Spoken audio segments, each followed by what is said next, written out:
Kanalımdan ve mutfağımdan herkese merhabalar. Kanalıma hoş geldiniz. Bugün sizlere simit pişi tarifiyle geldim. Gerçekten çok kolay ve pratik oluyor. Kesinlikle yağ çekmiyor. Sizleri çok bekletmeden hemen tarife geçiyorum.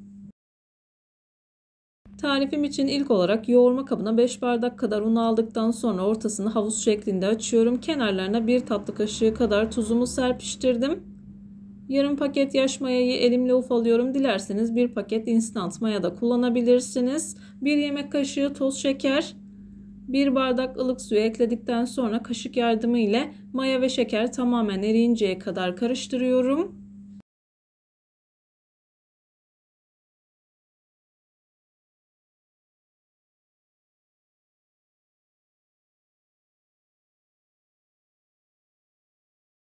Mayanın ve şekerin eridiğinden emin olduktan sonra yarım bardak kadar daha suyu ekleyip yavaş yavaş hamurumu yoğurmaya başlıyorum.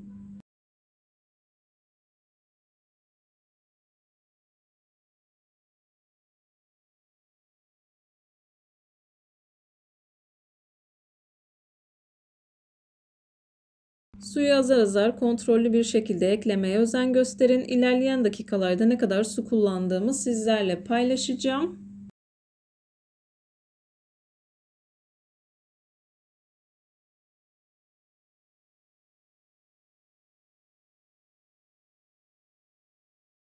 Hamurumuzun oldukça yumuşak, ele yapışan kıvamda bir hamur olması gerekiyor. Hamurun kıvamını görüyorsunuz. Yoğurdukça hamur elinizi bırakacaktır. Kesinlikle un eklemesi yapmayın.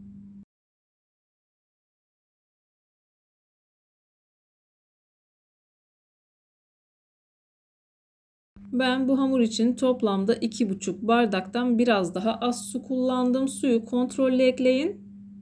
Hamuru yeteri kadar yoğurduktan sonra üzerini kapatıyorum. 2 kez mayalama işlemi yapacağım. Üzerini kapattıktan sonra kalınca bir sofra bezinin içerisine sardım. Yaklaşık 40 dakika kadar mayalandırdım.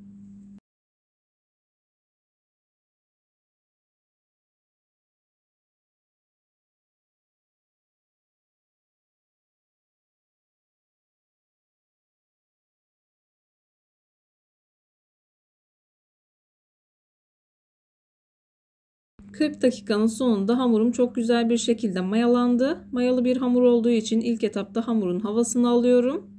Hamurun havasını aldıktan sonra toparlıyorum. Toparladıktan sonra tekrardan üzerini kapatıyorum. Yarım saat kadar daha mayalandırıyorum.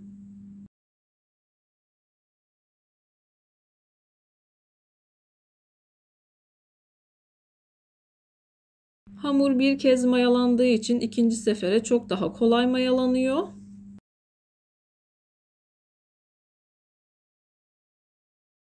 Ben hamurumu yoğurmaya devam ederken buraya kadar gelmiş olan siz değerli takipçilerimden her zaman olduğu gibi ricam yoruma kalp olur, emoji olur veya tarifim hakkında farklı bir fikriniz varsa bunu da benimle paylaşabilirsiniz. Ayrıca videolarımı sevdiğiniz kişilerle de paylaşarak bana bu şekilde destek olabilirsiniz. Hamurumu tekrardan mayalandırdım. Yine mayalı bir hamur olduğu için ilk etapta hamurun havasını alıyorum. Eğer hamurun havasını almazsanız yaptığınız hamur işi tariflerinden maya tadı ve maya kokusu alırsınız.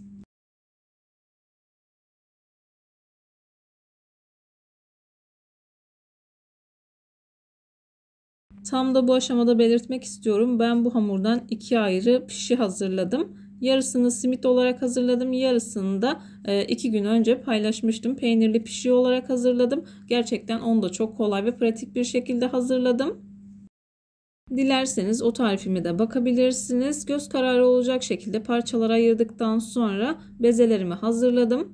Bezeleri hazırladıktan sonra ilk olarak süte batırdıktan sonra daha sonra kavrulmuş susama batırdım. Dilerseniz çiğ susam da kullanabilirsiniz. Eğer vaktiniz varsa bezeleri hazırladıktan sonra bir 10 dakika kadar dinlendirip bu işlemi yapabilirsiniz. Elimle çok az büyütüyorum.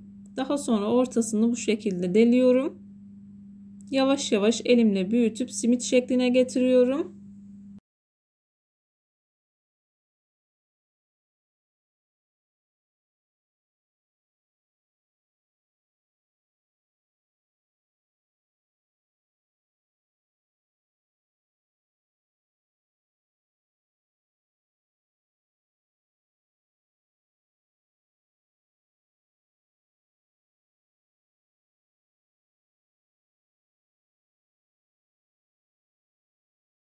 Simit şekline getirdikten sonra bol kızgın yağda kızartıyorum. Yağı iyice kızdırmaya dikkat edin. İyice kızdıktan sonra kabarsın. Kabarmaya başladıktan sonra ocağın altını biraz kısıyorum. Üzerine yağ ata ata pişiriyorum.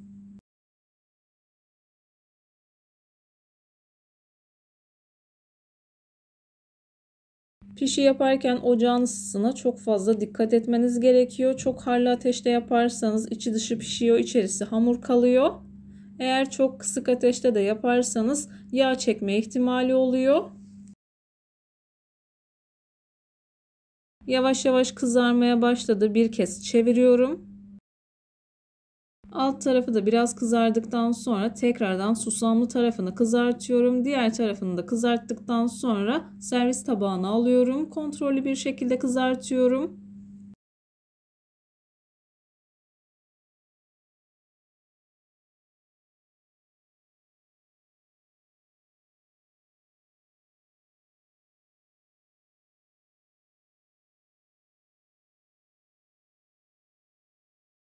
Videolarımda yapmış olduğum tariflerin elimden geldiği kadarıyla püf noktalarını vermeye çalışıyorum. Ama yine de aklınıza takılan herhangi bir şey olursa yorumlara yazarsanız gördüğüm zaman sizlere dönüş sağlarım. Yine aynı zamanda videonun altındaki açıklama kısmına malzeme listesini tam not olarak ekleyeceğim. Dilerseniz oradan da bakabilirsiniz.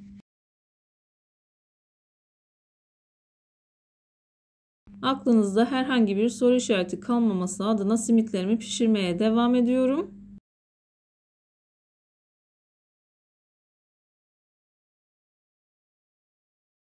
Çocuklarımın beslenmesi için hazırladım. Sizlere de fikir olur diye paylaşmak istedim. Dışı çıtır çıtır, içi yumuşacık oldu. İlerleyen dakikalarda daha da ayrıntılı göstermeye çalışacağım. Kesinlikle yağ çekmiyor.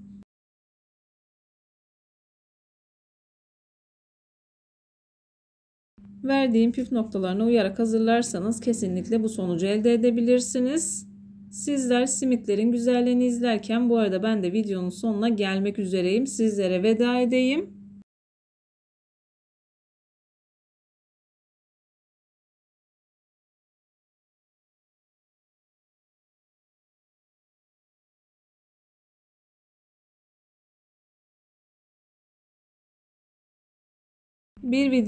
Bir tarifin daha sonuna geldim. Umarım tarifimi beğenmişsinizdir. Tarifimi beğendiyseniz beğenmeyi, kanalıma hala abone değilseniz kanalıma abone olmayı, bildirim zilini açmayı lütfen unutmayın. Kendinize ve sevdiklerinize çok iyi bakın. Başka bir tarifte, başka bir lezzette görüşmek üzere.